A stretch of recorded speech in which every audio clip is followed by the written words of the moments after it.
Chapter 21. The discussions about Collins's offer were drawing to a close. Elizabeth no longer had to endure anything but that uncomfortable feeling, which inevitably arises from such situations, and, from time to time, a few pointed allusions from her mother. As for the gentleman, he showed no sign of being troubled or dejected, nor did he try to avoid Elizabeth, but rather expressed his feelings with a stiff demeanor and a resentful silence. He hardly spoke to her, and those assiduous attentions, so appreciable on his part, he devoted all day to Miss Lucas, who listened to him kindly, providing everyone, and especially his friend Elizabeth, with great relief. The following morning, Mrs. Bennet's ill humor and poor health had not abated. Mr. Collins, too, was suffering from the wound to his pride. Elizabeth believed that his resentment would shorten his visit, but Mr. Collins's plans did not seem to be altered in the least. He had intended from the outset to leave on Saturday, and until Saturday he intended to stay. After lunch, the girls went to Meryton to find out if Wickham had returned, and to express their regret for his absence at the Netherfield ball.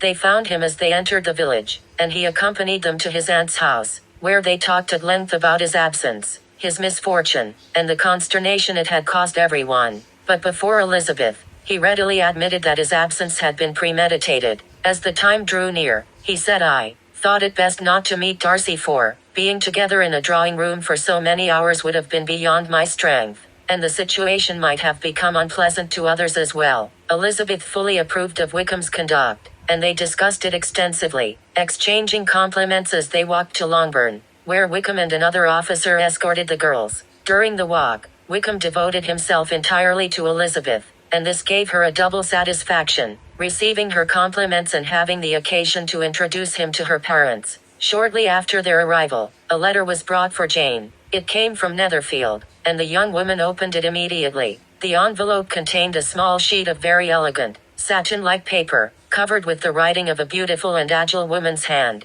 Elizabeth noticed that her sister's expression changed as she read and that she paused intently on certain paragraphs. Jane quickly recovered. She put down the letter and tried to join the conversation with her usual cheerfulness, but Elizabeth was so curious that she even stopped paying attention to Wickham, and as soon as he and his companion left, Jane invited her with a look to join her upstairs. Once in her room, Jane showed her the letter and said, "It's from Caroline Bingley. Its contents surprised me greatly. Everyone in the house has left Netherfield and is now on their way to the capital, from where they have no intention of returning. Listen to what she says." Jane read aloud the first paragraph, which stated that they had decided to go to London with her brother and intended to have lunch that very day in Grosvenor Street, where Mr. Hurst had his house. The following was worded as follows: "I am sorry to leave Hertfordshire for no one but you, my dearest friend, but I hope to enjoy again later the delightful moments we spend together, and in the meantime we can lessen the pain of parting with very frequent and effusive letters.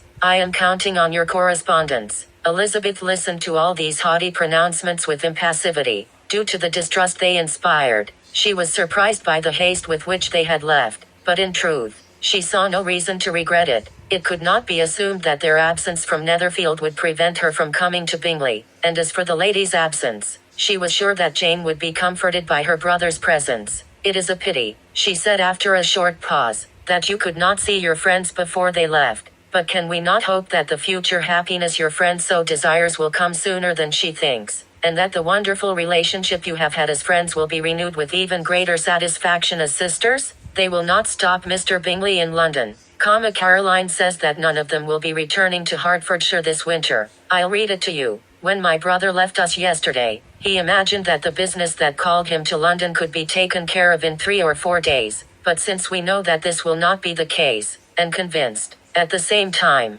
that when Charles goes to the capital he is in no hurry to return, we have decided to go with him so that he doesn't have to spend his remaining free time in a hotel, without any comfort. Many of our acquaintances are already there to spend the winter. I would like to know if you, my dearest friend, intend to do the same, but I don't think it's possible. I sincerely hope that Christmas in Hertfordshire will be abundant with the joys proper to those festivities, and that your suitors will be so numerous that they will prevent you from feeling the loss of the 3 gentlemen we have taken from you. Therefore, it is evident," added Jane, "that Mr. Bingley will not be returning this winter. The only thing that is evident is that Miss Bingley is the one who says he will not be returning. Why do you think so? It must be Mr. Bingley's doing. He is not dependent on anyone. But you don't know the whole story yet. I will read you the passage that hurts me the most. I don't want to hide anything from you. Mr. Darcy is impatient to see his sister, and the truth is that we are no less eager to see her. I believe that Georgina Darcy is unequaled in beauty, elegance, and talent, and the affection she inspires in Louisa and me increases with the hope we cherish that she may one day be our sister.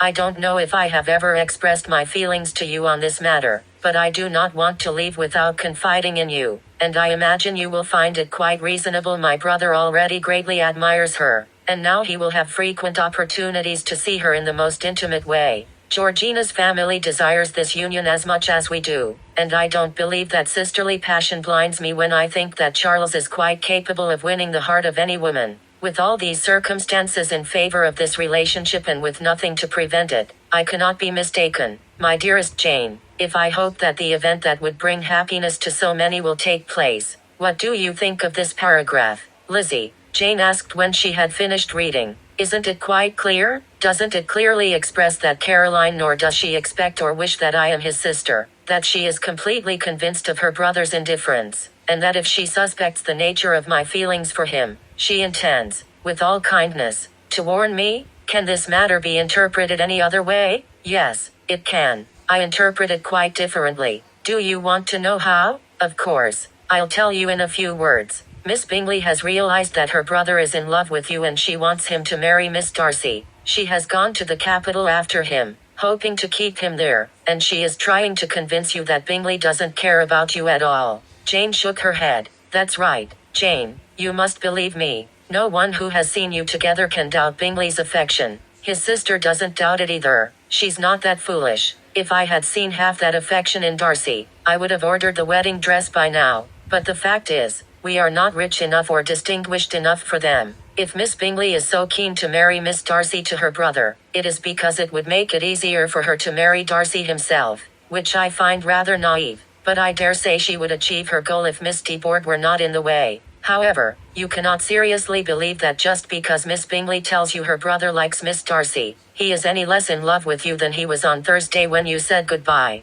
nor that his sister could possibly convince him to love Miss Darcy instead of you. If our opinion of Miss Bingley were the same, replied Jane, your explanation would reassure me, but I know you are being unfair to her. Caroline is incapable of deceiving anyone. The only thing I can hope for in this case is that she is deceiving herself.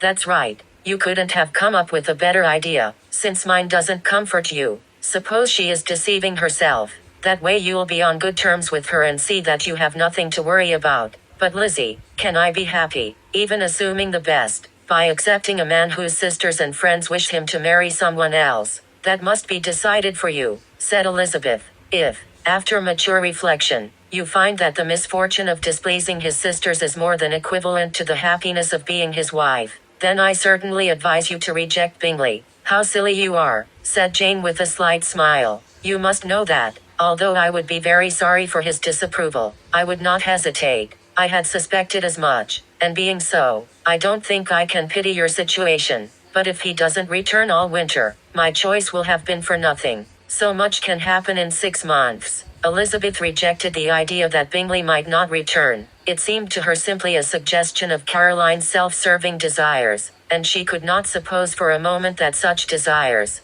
whether expressed openly or covertly, would influence the mind of such an independent man. She explained her view to her sister as eloquently as she could, and soon observed the positive effect of her words. Jane was by naturally optimistic, which gradually led her to hope that Bingley would return to Netherfield and fulfill all the longings of her heart. Though doubt occasionally assailed her, they agreed that they would inform Mrs. Bennet only of the family's departure, so as not to alarm her too much. But she was alarmed nonetheless, quite alarmed, and she lamented the terrible misfortune that the ladies had left just when they had become so close. He was deeply saddened by this, but consoled himself with the thought that Bingley would soon return for lunch at Longbourn, and ended up declaring that although he had been invited to dine with his family alone, he would take great care to prepare 2 excellent dishes for that day.